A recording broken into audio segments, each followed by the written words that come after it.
2075 മുതൽ 80ഓടുകൂടി ഇന്ത്യ ലോകത്തെ ഏറ്റവും വലിയ സമ്പന്ന രാജ്യമായിട്ട് മാറും. ലോകത്തെ ഏറ്റവും അധികം GDP ഉള്ള രാജ്യമായിട്ട് മാറുമെന്നുള്ള ഒരു ഞെട്ടിക്കുന്ന റിപ്പോർട്ട് ഇന്നലെ പുറത്തു വന്നിട്ടുണ്ടായിരുന്നു. ബ്രിട്ടൻ ആസ്ഥാനമായിട്ട് പ്രവർത്തിക്കുന്ന economic consultancy centre for economics and business റിസർച്ചിന്റെ കണക്കനുസരിച്ച് അവരുടെ റിസർച്ചിന്റെ ഒരു അടിസ്ഥാനത്തിൽ അവർ പറയുന്നത് ലോകത്തെ ഏറ്റവും സമ്പന്നമായ രാജ്യമായിട്ട് ഇന്ത്യ 2080ഓടുകൂടി മാറുമെന്നാണ്. ഇന്ത്യ പിന്നിലാക്കുന്നത് ചൈനയെയും അതുപോലെ അമേരിക്കയുമാണ്.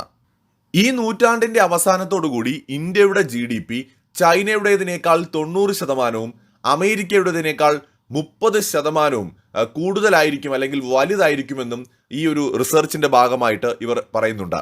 2024 മുതൽ 28 വരെ ഇന്ത്യയുടെ ഒരു ആവറേജ് GDP ഗ്രോത്ത് 6.5% ആയിരിക്കും. ആദ്യഘട്ടത്തിൽ ഇന്ത്യ ജപ്പാനെയും 2032ഓടുകൂടി ഇന്ത്യ ജർമ്മനിയെയും പിന്നിലാക്കി വേൾഡിലെ 3ാമത്തെ എക്കണോമി ആയിട്ട് മാറുമെന്നാണ് ഈ കമ്പനി പറയുന്നത്.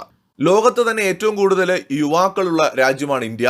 അതോടൊപ്പം തന്നെ ഇന്ത്യയുടെ മിഡിൽ ക്ലാസിന്റെ ഗ്രോത്ത്, അതോടൊപ്പം തന്നെ ഇന്ത്യയുടെ ബിസിനസ് രംഗത്ത് ഉണ്ടാവുന്ന വളർച്ച, ഇതെല്ലാം തന്നെ ഇന്ത്യൻ എക്കണോമിയെ വളരെയധികം സഹായിക്കുമെന്നും ഇവരുടെ റിസർച്ച് പറയുന്നുണ്ട്.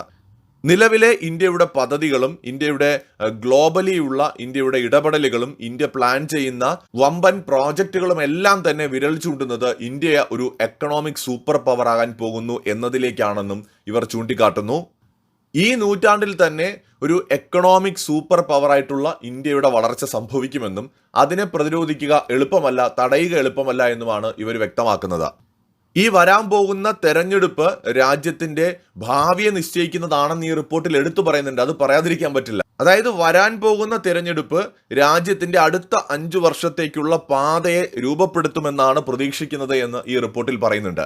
അത് വളരെ പ്രധാനമാണ് കേട്ടോ. എന്തെന്നറിയോ, ഈ ഒരു സ്റ്റേറ്റ്മെന്റിൽ നിന്ന് നമുക്ക് മനസ്സിലാകും പ്രധാനമന്ത്രി നരേന്ദ്രമോദിയുടെ നേതൃത്വത്തിലുള്ള ഭരണകൂടമാണ് അടുത്തും തെരഞ്ഞെടുപ്പിൽ വിജയിക്കുന്നതെങ്കിൽ ഈ പ്രതീക്ഷിക്കുന്നത് പോലെ ഒരു ഗ്രോത്ത് ഇന്ത്യയിൽ സംഭവിക്കും. കാരണം ഒരു സ്ട്രോങ് ആയിട്ടുള്ള ഗവൺമെന്റ് ആണ് ഏതൊരു രാജ്യത്തിന്റെ വളർച്ചയിലും വളരെ പ്രധാനപ്പെട്ട ഒരു പങ്ക് വഹിക്കുന്നത്. കാരണം സ്ട്രോങ് ആയിട്ടുള്ള ഗവൺമെന്റും ഒരു വിഷനും ഉണ്ടെങ്കിലേ ഒരു രാജ്യത്തിന് എക്കണോമിക് ഗ്രോത്ത് നേടിയെടുക്കാനായിട്ട് സാധിക്കൂ. തെരഞ്ഞെടുപ്പ് ഫലം ഇന്ത്യയുടെ പ്രാദേശിക തീരുമാനങ്ങളെയും ഫോറിൻ പോളിസിയെയും ബാധിക്കുമെന്നും അവർ കൃത്യമായി പറയുന്നുണ്ട്.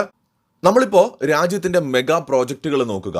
ഇന്ത്യയുടെ പ്ലാൻഡ് സിറ്റീസ് ആയിക്കോട്ടെ, എക്കണോമി ഗ്രോത്തിന്റെ ഭാഗമായിട്ട് രാജ്യത്ത് നിക്ഷേപരെ കൊണ്ടുവരുന്നതിന് വേണ്ടിയിട്ട് ഗവൺമെന്റ് നടത്തുന്ന ശ്രമങ്ങളായിക്കോട്ടെ, രാജ്യത്ത് ഇപ്പോൾ നടന്നുകൊണ്ടിരിക്കുന്ന ഇൻവെസ്റ്റ്മെന്റുകളെ കുറിച്ച് ചിന്തിക്കുക. അതായത് ഇപ്പോൾ വിദേശ കമ്പനികൾ ഇന്ത്യയിൽ നിക്ഷേപം നടത്തുന്ന കമ്പനികളുണ്ട്. അതായത് മാനുഫാക്ചറിങ് ഹബ്ബുകൾ, അതുപോലെ തന്നെ പ്രൊഡക്ഷൻ യൂണിറ്റുകൾ, ഇതൊക്കെ ഇന്ത്യയിൽ ഇപ്പോൾ നിർമ്മിച്ചുകൊണ്ടിരിക്കുന്ന ഒരുപാട് കമ്പനികളുണ്ട്. അതൊക്കെ പൂർത്തിയായി കഴിയുന്ന സമയത്ത് അതുണ്ടാക്കുന്ന തൊഴിലവസരങ്ങൾ, അതിലൂടെ ഇന്ത്യക്കാർക്ക് തൊഴിൽ കിട്ടുകയും ഇന്ത്യൻ എക്കണോമിയിൽ അതുണ്ടാക്കുന്ന ഒരു മാറ്റമൊക്കെ നമുക്ക് ഇമാജിൻ പോലും ഇന്ന് ചെയ്യാൻ പറ്റില്ല. അത്രയും ഒരു ഗ്രോത്ത് നമുക്കുണ്ടാവും. ഞാൻ 2018-19 കാലയളവിൽ ഇന്ത്യൻ എക്കണോമിക് ഗ്രോത്തിനെ കുറിച്ച് ഒരുപാട് റിപ്പോർട്ടുകൾ വന്നതുമായി ബന്ധപ്പെട്ട് ഒരുപാട് വീഡിയോകൾ ചെയ്തിട്ടുണ്ടായിരുന്നു. അന്നൊന്നും പലർക്കും വിശ്വസിക്കാൻ പറ്റില്ല നമ്മുടെ രാജ്യം ഇങ്ങനെ ഒരു എക്കണോമിക് ഗ്രോത്ത് ഉണ്ടാക്കും എന്ന് പറയുമ്പോൾ. പക്ഷെ ഇന്ന് നമ്മുടെ കണ്ണു മുന്നിൽ നമ്മൾ കാണുകയാണ് നമ്മുടെ രാജ്യത്തിന്റെ വളർച്ച എന്ന് പറയുന്നത്. ഇത് ജസ്റ്റ് ഒരു ഊഹാപോഹമോ സ്വപ്നമോ അല്ല, റിയാലിറ്റിയാണ്. നമുക്ക് നമ്മുടെ രാജ്യത്ത് ലക്ഷറിയസ് ആയിട്ടുള്ള കാര്യങ്ങൾ കാണാൻ പറ്റുന്നു, മികച്ച റോഡുകൾ കാണാൻ പറ്റുന്നു, നല്ല അടിസ്ഥാന സൗകര്യങ്ങൾ ഉണ്ടെന്ന് മനസ്സിലാക്കാൻ പറ്റുന്നു. അതോടൊപ്പം തന്നെ നമ്മുടെ ദൈനംദിന ജീവിതത്തിൽ ഒരു ഗ്രോത്ത് നമുക്ക് അറിയാൻ സാധിക്കുന്നുണ്ട്. ഇപ്പം നമ്മുടെ കേരളം പോലും മാറുന്നു എന്നുള്ളത് നമ്മൾ മനസ്സിലാക്കുക. ഇപ്പോൾ നമ്മുടെ ഹൈവേ തന്നെ ഒരു എക്സാമ്പിളാണ്. ഒരു നാഷണൽ ഹൈവേ ഡെവലപ്പ് ചെയ്യുമ്പോൾ അതിനനുബന്ധമായിട്ടുണ്ടാകുന്ന ഒരു ഗ്രോത്ത് കണ്ടു നോക്കൂ. അപ്പോൾ എക്സ്പ്രസ് വേകളും നാഷണൽ ഹൈവേകളും ഒക്കെ മികച്ച രീതിയിൽ 8-10 വരികളിൽ പോലും നിർമ്മിക്കുന്ന സമയത്ത് അതൊരു രാജ്യത്തുണ്ടാക്കുന്ന മാറ്റം വളരെ വലുതാണ്. ഇന്ത്യയിൽ നമ്മുടെ കേരളത്തിലാണെന്ന് തോന്നുന്നു ഏറ്റവും കുറച്ച് ഡെവലപ്മെന്റ്സ് ഇപ്പോൾ നടന്നുകൊണ്ടിരിക്കുന്നത്. ബാക്കി എല്ലാ സംസ്ഥാനങ്ങളിലും വൻ തോതിലുള്ള ഇൻവെസ്റ്റ്മെന്റുകളും ഡെവലപ്മെന്റ്സും നടക്കുന്നുണ്ട്. അപ്പോൾ വലിയൊരു നാളെയാണ് നമ്മുടെ മുമ്പിലുള്ളത്. ലോകത്തെ ഏറ്റവും വലിയൊരു സൂപ്പർ പവർ ആകാൻ പോവുകയാണ് നമ്മുടെ രാജ്യം. വിശ്വഗുരു എന്ന് കളിയാക്കിയവരുടെ മുന്നിൽ ഞാൻ തന്നെയാണടാ മക്കളെ വിശ്വഗുരു എന്ന് പറഞ്ഞുകൊണ്ടുള്ള ഒരു ഭാരതത്തിന്റെ വളർച്ച തീർച്ചയായിട്ടും നമ്മളെ അത്ഭുതപ്പെടുത്തുകയും ഒപ്പം അഭിമാനത്തിന്റെ കൊടുമുടിയിലേക്ക് എത്തിക്കുകയും ചെയ്യുന്നു എന്നുള്ളതാണ്. ഈ 2080 എന്ന് പറയുന്നത് ഇന്നത്തെ സാഹചര്യങ്ങളിൽ നിന്നുകൊണ്ടുള്ള ഒരു പ്രെഡിക്ഷൻ കൂടിയാണെന്ന് നമ്മൾ കാണണം. ഇതൊരു തുടക്കമല്ലേ ആയിട്ടുള്ളൂ. ചൈനയുടെ ഒരു എക്കണോമിക് ഗ്രോത്ത് നമ്മൾ നോക്കിക്കഴിഞ്ഞാൽ കഴിഞ്ഞ ചുരുങ്ങിയ കാലം കൊണ്ട് ചൈനയ്ക്ക് അതിവേഗത്തിൽ വളരാൻ സാധിച്ചിട്ടുണ്ട്. ചൈനയുടെ പിഴവുകൾ തിരിച്ചറിഞ്ഞ് ചൈനയിൽ നിന്നും അമേരിക്കയിൽ നിന്നും പാഠം പഠിച്ചുകൊണ്ടുള്ള ഒരു എക്കണോമി ഡെവലപ്പ് ചെയ്തെടുക്കാനായിരിക്കും ഇന്ത്യ ശ്രമിക്കുക. അങ്ങനെ നോക്കുമ്പോൾ ഈ 2080 പോലും ചിലപ്പോൾ വേണ്ടി വരില്ല. അതിനും ഒരു 10-20 വർഷം മുമ്പ് തന്നെ അമേരിക്കയും ചൈനയും മറികടക്കാൻ ഒരുപക്ഷെ ഇന്ത്യക്ക് സാധിക്കും. അതിന് ഇന്ത്യ ഉയർത്തിപ്പിടിക്കുന്ന ഒരുപാട് മൂല്യങ്ങളും നമ്മളെ സഹായിക്കും. മാത്രമല്ല ഗ്ലോബൽ പവറായിട്ടുള്ള ഇന്ത്യയുടെ ഗ്രോത്തും കഴിഞ്ഞ കുറച്ച് വർഷങ്ങൾ കൊണ്ട് നമ്മൾ കാണുന്നുണ്ട്. അതിൽ നിന്ന് ഒരു വലിയ എക്കണോമിക് സൂപ്പർ പവർ എന്ന നിലയിലേക്കുള്ള ഇന്ത്യയുടെ വളർച്ചയാണ് ഇനി ലോകം കാണാൻ പോകുന്നത്. ഒരു സിമ്പിൾ കാര്യം പറഞ്ഞുകൊണ്ട് ഞാൻ വീഡിയോ അവസാനിപ്പിക്കാം. പൊതുവേ നമ്മളിപ്പോൾ അമേരിക്കയിലൊക്കെ പോയി കഴിഞ്ഞാൽ അവിടുത്തെ മെട്രോ നഗരങ്ങളോ അമേരിക്കൻ നഗരങ്ങളോ ഒക്കെ കാണുമ്പോൾ നമുക്ക് പലപ്പോഴും പഴഞ്ചനായി തോന്നും. എന്നാൽ ചൈനയിലെ നഗരങ്ങളും ചൈനയിലെ ഇൻഫ്രാസ്ട്രക്ചറും ഒക്കെ കാണുമ്പോൾ നമ്മുടെ കണ്ണ് തള്ളിപ്പോവുകയും ചെയ്യും. അമേരിക്കക്കാർ ഇതിനെക്കുറിച്ച് പറയുന്നത് ഞങ്ങൾ ഇതൊക്കെ ഡെവലപ്പ് ചെയ്തത് 1950 അല്ലെങ്കിൽ 1900 അല്ലെങ്കിൽ കഴിഞ്ഞ നൂറ്റാണ്ടിലുമൊക്കെയാണ്. അതുകൊണ്ട് തന്നെ സ്വാഭാവികമായിട്ട് നിങ്ങൾക്ക് കാണുമ്പോൾ ഇത് പഴഞ്ചനായിട്ടൊക്കെ തോന്നും. ചൈന നിർമ്മിക്കുന്നത് ഇപ്പോഴല്ലേ, ചൈന ഈ 2000-ന് ശേഷമല്ലേ ഇതൊക്കെ ചെയ്യുന്നത്. അപ്പോൾ അത് കുറച്ചും കൂടി അഡ്വാൻസ്ഡ് ആയിരിക്കും, കുറച്ചും കൂടി മോഡേൺ ആയിരിക്കും. അത് നമ്മളെ കുറ്റം പറഞ്ഞിട്ടൊന്നും കാര്യമില്ല. നമ്മൾ ചൈനയൊക്കെ ഇത് ചെയ്യുന്നതിന് എത്രയോ വർഷം മുമ്പ് ഇവിടെ മെട്രോ നഗരമൊക്കെ ഉണ്ടാക്കിയതാണ്. അപ്പോൾ അതുകൊണ്ട് അതിൻ്റെതായ കുറവുകളൊക്കെ കാണും എന്നുള്ള ഒരു മറുപടിയാണ് പൊതുവെ ഈ അമേരിക്കക്കാരായിട്ടുള്ള ആളുകൾ ഇതിന് പറയുന്നത്. അത് 100% ശരിയുമാണ്. അതായത് 100 വർഷം മുമ്പ് ഒരു സിറ്റി നിർമ്മിക്കാനായിട്ട് ഒരു രാജ്യം തീരുമാനിക്കുമ്പോൾ അന്ന് അവരുടെ കയ്യിലുള്ള ടെക്നോളജി വെച്ചിട്ടായിരിക്കുമല്ലോ അവരത് ചെയ്യുന്നത്. ആ 100 വർഷങ്ങൾക്കിപ്പുറം ഇന്നിപ്പോൾ ചൈന ഒരു സിറ്റി നിർമ്മിക്കുമ്പോൾ ഇന്ന് കിട്ടുന്ന ബെസ്റ്റ് ആയിട്ടുള്ള ടെക്നോളജി ആയിരിക്കും അവരതിനു വേണ്ടിയിട്ട് ഉപയോഗിക്കുന്നത്.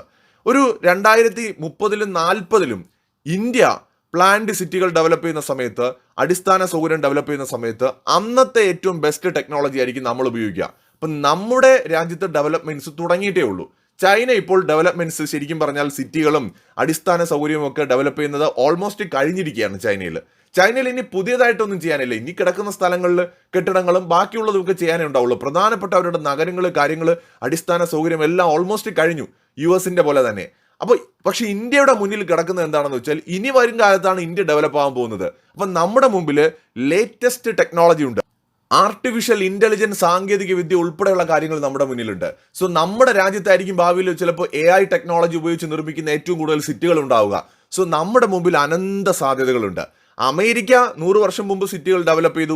ചൈന കഴിഞ്ഞ 20 വർഷങ്ങൾക്കിടയിൽ സിറ്റികൾ ഡെവലപ്പ് ചെയ്തെടുത്തു, അല്ലെങ്കിൽ ഒരു 30-40 വർഷം കൊണ്ട് ഡെവലപ്പ് ചെയ്തെടുത്തു. ഇന്ത്യ 2047-ന് മുമ്പ് ഡെവലപ്പ് ചെയ്തെടുക്കാനുള്ള പ്ലാനിങ്ങുമായിട്ട് മുന്നോട്ട് പോകുന്നു. സോ ഇവിടെ ഒരു ഡിഫറൻസ് നമുക്ക് മനസ്സിലാവും.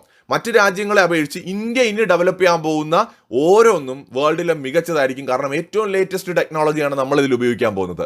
സോ ഈ മാറ്റം എല്ലാ രംഗത്തും നമുക്ക് കാണാൻ പറ്റും. അതുകൊണ്ട് തന്നെയാണ് ഇനി വരുന്ന കാലം ഇന്ത്യയുടേതാണെന്ന് നമ്മൾ പറയാൻ പോകുന്നത്, അല്ലെങ്കിൽ വിവിധ ഏജൻസികൾ ഇതുപോലെ റിസർച്ചുകൾ നടത്തി പറയുന്നത്. കാരണം ഇത് വെറുതെ പറയുന്നതല്ല, കൃത്യമായ കണക്കാണ്.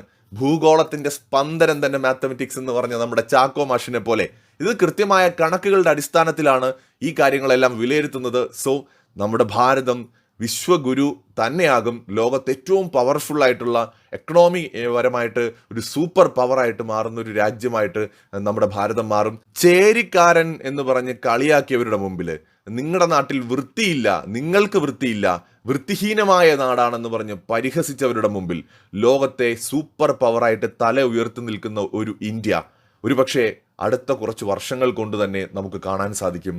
അത് വല്ലാത്തൊരു നാളെയാണ്. തീർച്ചയായിട്ടും ആ നാളേക്കായി നമുക്ക് കാത്തിരിക്കാം. മറ്റൊരു വീഡിയോയുമായി വീണ്ടും കാണാം.